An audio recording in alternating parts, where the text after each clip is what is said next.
Welcome back.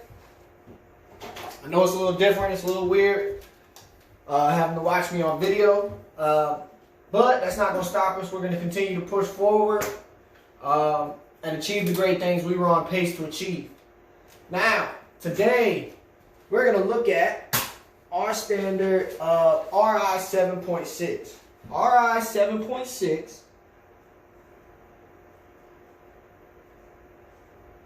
Alright, RI 7.6 states that we have to determine an author's point of view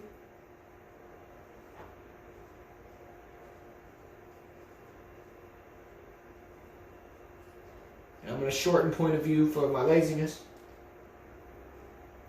and their purpose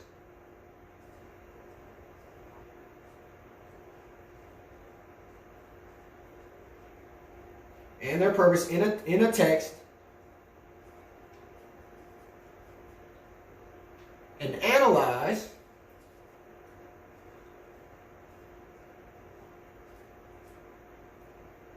how the author distinguish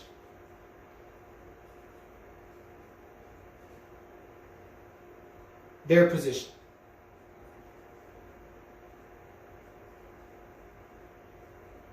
Alright, so this is what the standard says we have to be able to do. This is what they're going to ask you to know. Okay? Let's break this down though. Alright, let's break this down. Now, author's point of view. Let's look at author's point of view first. An author's point of view is what side they are on.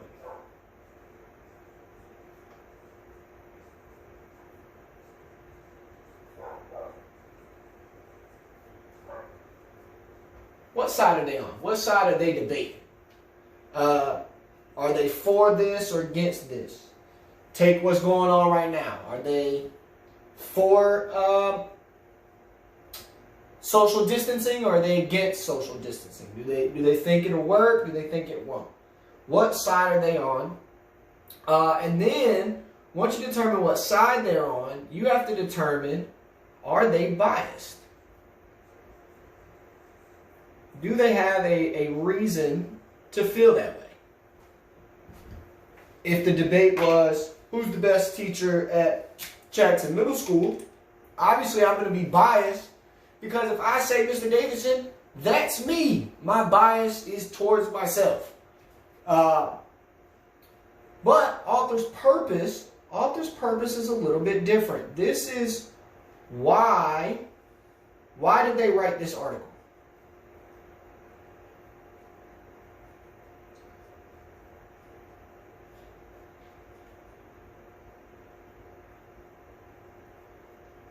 So why did they write this? Why did they decide that this needed to be written?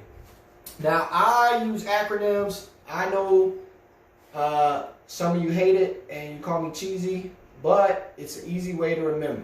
All right, so the acronym that I use, extra delicious pie. All right, extra delicious pie.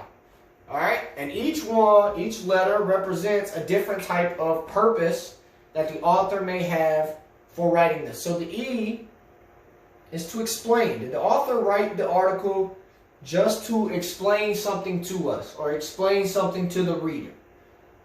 Did they write it to describe? Are they describing something? Are they describing a person? Are they describing an event, a time period?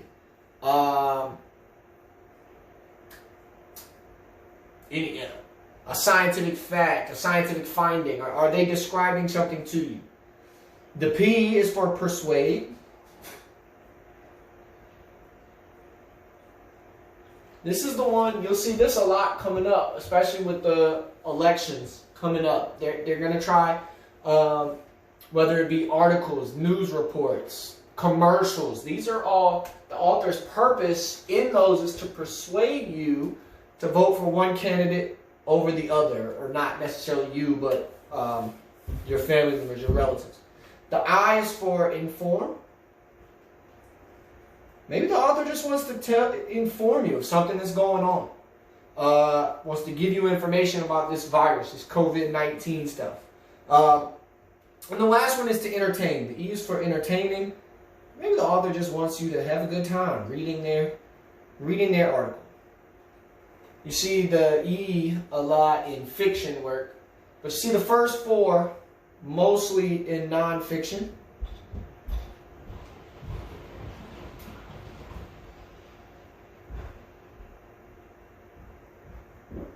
And then you see the last one is mostly fiction. Alright, so this one's mostly fiction.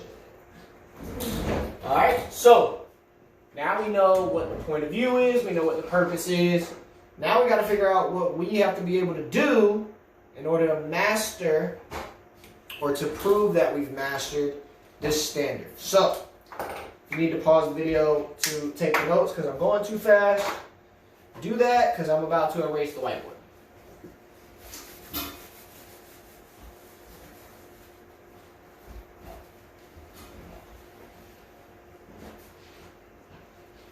Okay. So it's a multi-step process.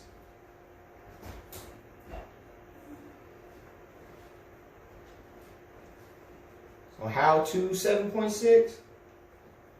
Step 1. We got to understand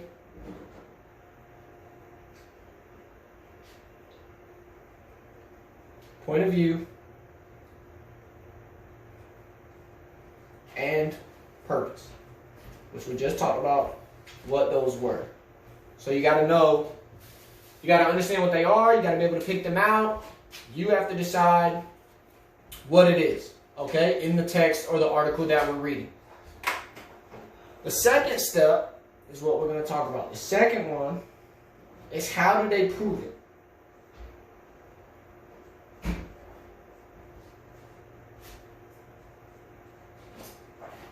Now, how do they prove, number one? How do they prove or how do they support their option for their purpose? Or how do they support their point of view in all of this? And so we're going to use a strategy similar that we've used before. We're going to use that building the house strategy. We're just going to add on to it now. Alright, so when you build your house, we talked about this before. You're building the house. The main idea of the article goes up here at the top.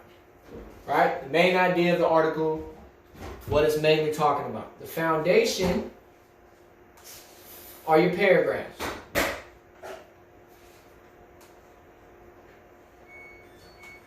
Alright? In those boxes,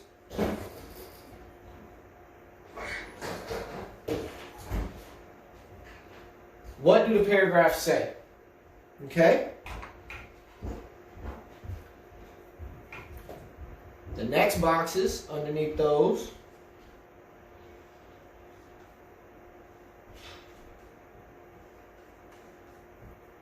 this was how do these paragraphs support the main idea? Now we're going to add to it. Off your main idea, you're going to have two circles. Two circles. One for point of view. And you're going to have one for purpose.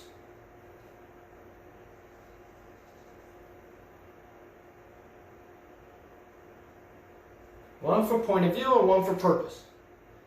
Now, what you got to do is you continue building your house. So you're going to have this box, which is how do these paragraphs support what the author's purpose is. And then you're going to have the next box,